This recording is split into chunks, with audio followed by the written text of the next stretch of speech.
definitely not the one in terms of the outcome that we were looking for right there, man.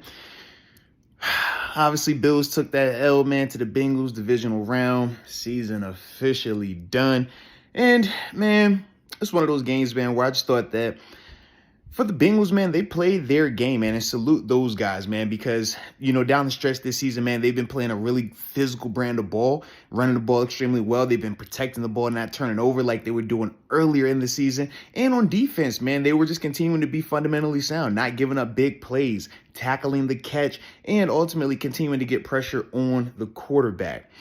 And I thought that, they really came out, started fast. When you talk about how they were able to jump out and take the lead that they did, establish that running game, and then ultimately just continue to be a physical presence offensively and defensively. I thought that was something that the Bills really struggled to respond to.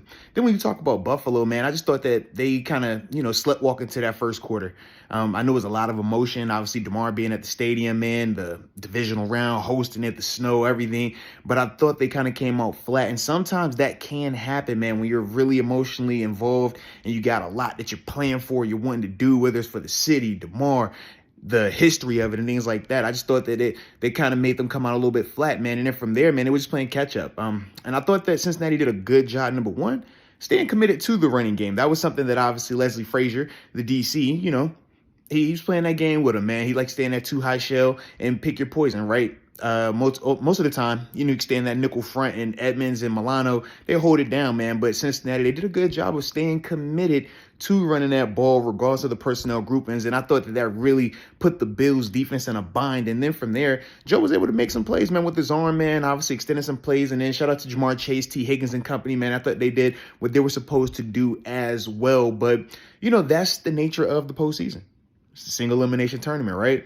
Hey, man, anything can happen. Last week, feeling great. This week, it's like, dang, season's abruptly over. But that is a part of this thing, man. So, Bills, man, it's going to bounce back, man. I think the big thing now is you just look at the pieces that you got returning, man. A lot of talent on offense that you feel good about. Defensively, got a lot of pieces over there. Obviously, we'll see what happens. Free agency with some of these guys, man. But, definitely got to be feeling good, man. And it's one of those things, man. It's a learning experience. They're getting closer. They're getting closer. They're getting closer.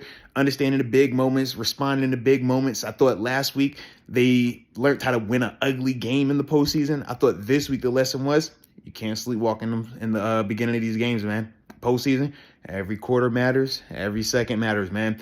But they'll bounce back. So, as we always do, hit that like button, man. Appreciate you for tuning in. And also, let me know your thoughts on the Bills' performance against this Bengals team. And, just your thoughts on the season as a whole, man. But either way, I appreciate you for tuning in. And until next time, baby, peace.